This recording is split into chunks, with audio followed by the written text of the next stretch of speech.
Anda sering terbangun di tengah malam hanya untuk buang air kecil? Sekali? Dua kali? Bagaimana jika lebih dari itu? Hampir setiap malam. Hati-hati, kebiasaan ini mungkin bukan sekadar gangguan tidur biasa, tapi bisa jadi alarm penting dari ginjal Anda. Halo sahabat sehat Zona Vitalia, saya Dr. Vita. Dan sebelum kita lanjut lebih dalam, pastikan Anda tonton video ini sampai akhir ya, karena di bagian akhir saya akan jelaskan tanda paling berbahaya yang sering tidak disadari banyak orang. Banyak dari kita menganggap terbangun untuk buang air kecil di malam hari sebagai hal yang lumrah. Namun, secara medis, kondisi ini memiliki nama, nokturia. Normalnya, jika Anda terbangun sekali atau bahkan tidak sama sekali untuk ke toilet di malam hari, itu wajar. Tetapi, ketika frekuensinya lebih dari 2 kali setiap malam, hal ini menjadi sinyal yang perlu Anda perhatikan dengan serius. Bukan hanya karena mengganggu kualitas tidur, tapi juga karena dapat mengindikasikan sesuatu yang lebih dalam. Dan kalau Anda merasa topik seperti ini penting, silahkan klik like agar video ini bisa menjangkau lebih banyak orang yang butuh informasi kesehatan seperti ini. Mekanisme di baliknya berkaitan erat dengan bagaimana tubuh kita mengatur cairan. Ginjal kita bekerja menyaring darah dan memproduksi urin sepanjang hari. Di malam hari, tubuh seharusnya memproduksi hormon antidiuretik yang berfungsi mengurangi produksi urin, memungkinkan kita tidur nyenyak.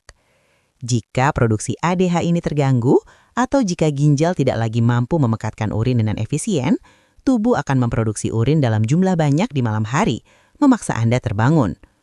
Ini adalah salah satu indikator penting yang bisa mengarah pada potensi masalah pada fungsi ginjal, seperti penyakit ginjal kronis atau kondisi medis lain yang mempengaruhi keseimbangan cairan dan elektrolit tubuh.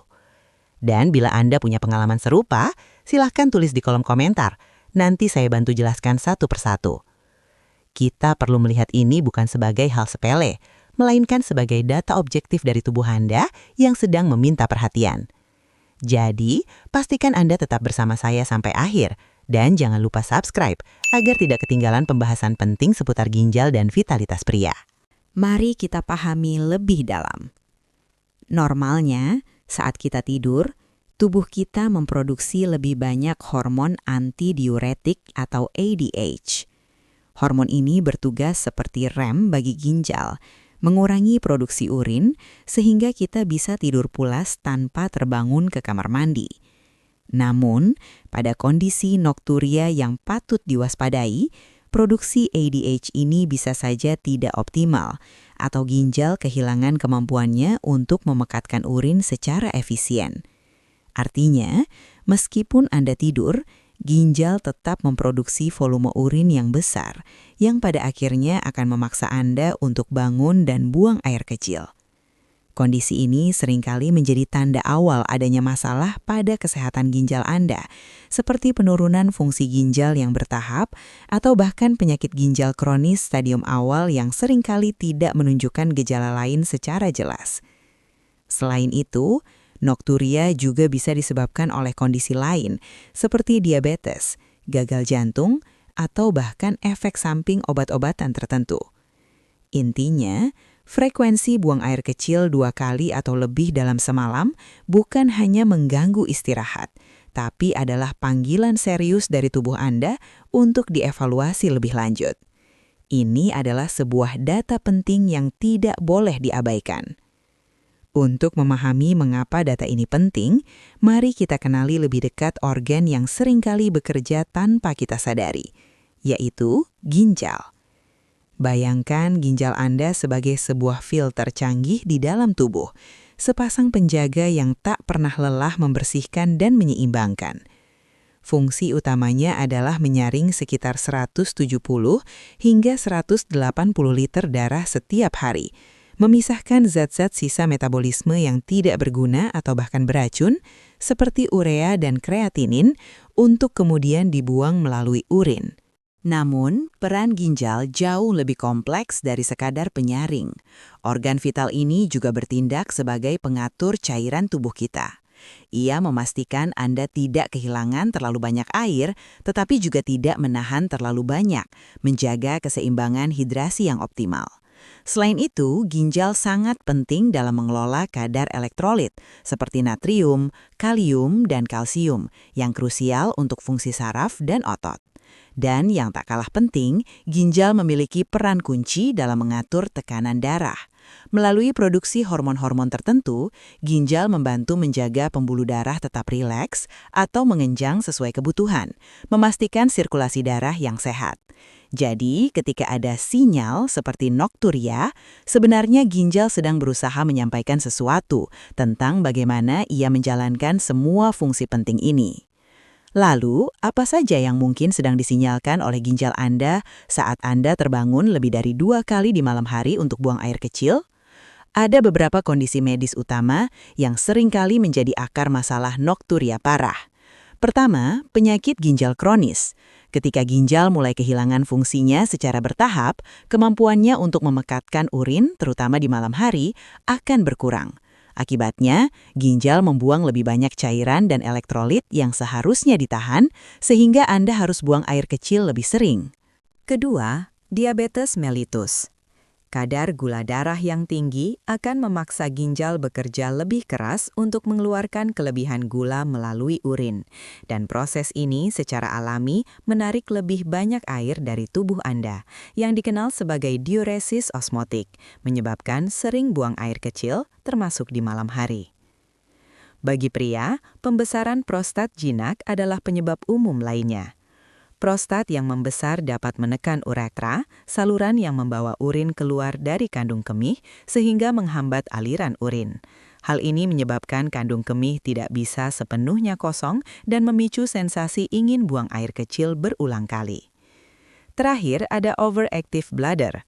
Kondisi ini terjadi ketika otot-otot kandung kemih berkontraksi secara tidak sengaja, bahkan saat kandung kemih belum penuh, menciptakan dorongan kuat dan mendesak untuk buang air kecil.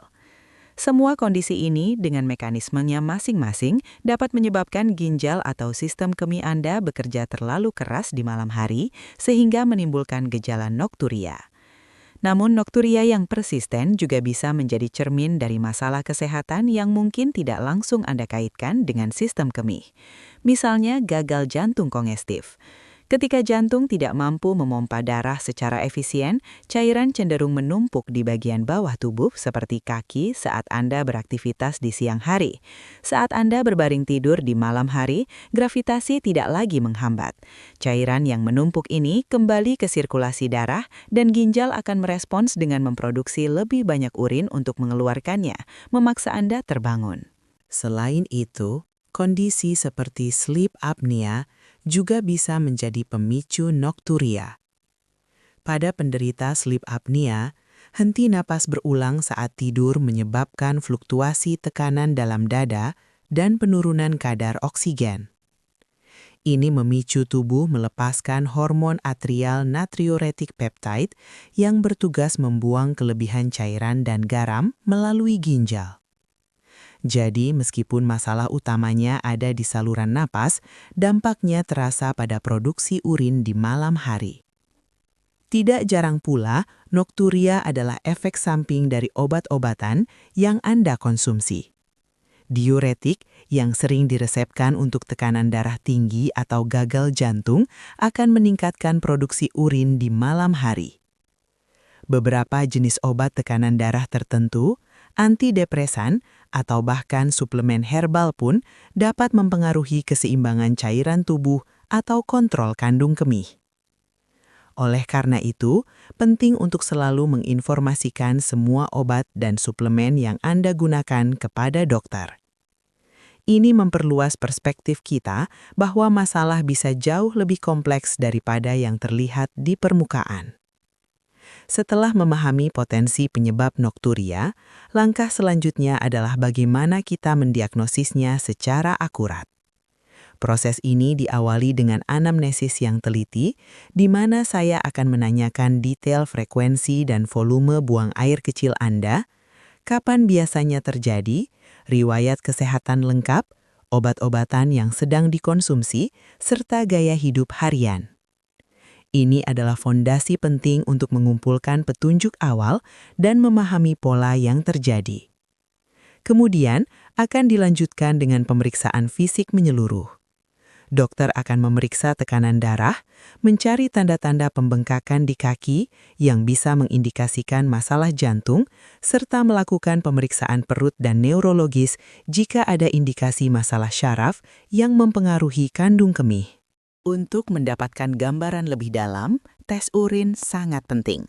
Kita akan melakukan urinalisis untuk mendeteksi infeksi saluran kemih, keberadaan darah, protein atau gula dalam urin yang bisa mengindikasikan masalah ginjal atau diabetes. Jika ada dugaan infeksi, kultur urin akan dilakukan untuk mengidentifikasi jenis bakteri penyebabnya. Selain itu, tes darah juga krusial. Pengukuran kadar kreatinin dan estimasi GFR akan memberikan informasi langsung tentang fungsi ginjal Anda. Pemeriksaan gula darah akan menyingkirkan atau mengkonfirmasi diabetes, sementara kadar elektrolit dapat menunjukkan ketidakseimbangan cairan dalam tubuh. Terakhir, jika diperlukan, USG ginjal dan kandung kemih dapat memberikan gambaran visual struktur organ-organ ini secara non-invasif, membantu mendeteksi adanya batu, tumor, pembesaran prostat pada pria, atau masalah kapasitas kandung kemih. Seluruh rangkaian pemeriksaan ini bertujuan untuk mengidentifikasi akar permasalahan Anda dengan sejelas-jelasnya, sehingga kita bisa merencanakan penanganan yang paling tepat, dan Anda tidak perlu merasa khawatir berlebihan. Setelah diagnosis jelas, langkah selanjutnya adalah pertahanan diri, dan ada beberapa strategi yang bisa kita terapkan untuk mengurangi frekuensi buang air kecil di malam hari. Pertama, mari kita fokus pada perubahan gaya hidup. Coba batasi asupan cairan 2 hingga 4 jam sebelum tidur.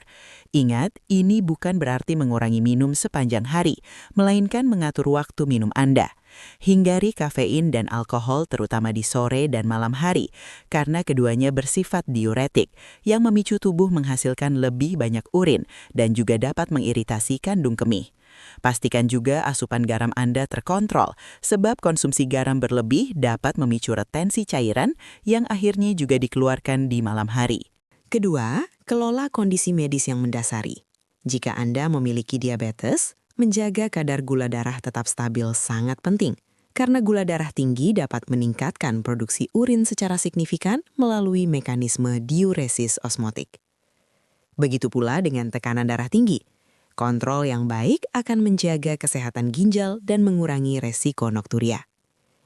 Konsultasikan dengan dokter untuk memastikan kondisi jantung dan prostat Anda terkelola dengan baik, karena masalah di organ-organ ini juga sering menjadi penyebab. Terakhir, penting untuk tahu kapan harus segera berkonsultasi kembali dengan dokter. Jika perubahan gaya hidup tidak membantu, atau Anda mengalami gejala baru seperti nyeri saat buang air kecil, adanya darah dalam urin, demam atau pembengkakan di kaki yang memburuk, jangan tunda untuk mencari bantuan medis. Deteksi dini dan penanganan yang tepat adalah kunci untuk menjaga kualitas hidup Anda dan mencegah komplikasi lebih lanjut. Jadi, setelah semua penjelasan ini, satu hal yang ingin saya tekankan lagi adalah jangan pernah meremehkan nokturi. Kencing malam lebih dari 2 kali bukan sekadar gangguan tidur, melainkan sebuah sinyal. Tubuh kita berbicara. Dan sebagai dokter, saya tahu betul bahwa sinyal-sinyal seperti ini seringkali menjadi peringatan dini yang sangat berharga. Mengabaikannya sama saja menunda deteksi kondisi serius yang mendasari, termasuk masalah ginjal. Ingat, ginjal adalah organ vital yang bekerja tanpa henti menyaring darah Anda. Kerusakan ginjal tahap awal seringkali tanpa gejala nyeri yang jelas, tetapi peningkatan frekuensi buang air kecil di malam hari bisa menjadi salah satu petunjuk awal bahwa ginjal Anda sedang tertekan atau ada ketidakseimbangan cairan yang tidak wajar. Menunda pemeriksaan berarti memberi kesempatan kondisi tersebut untuk berkembang lebih jauh, berpotensi menuju komplikasi yang lebih serius dan penanganan yang lebih kompleks. Sebaliknya, tindakan cepat, berkonsultasi dengan dokter untuk evaluasi lebih lanjut dapat membuat perbedaan besar. Deteksi dini memungkinkan intervensi tepat waktu yang bisa memperlambat bahkan mencegah kerusakan permanen, sehingga Anda bisa menjaga kualitas hidup dan kesehatan jangka panjang. Jangan biarkan ketidaktahuan atau penundaan merenggut kesehatan Anda. Dengarkan tubuhmu, ambil tindakan proaktif sekarang. Saya Dr. Vita, Jaga kesehatan vitalitasmu ya.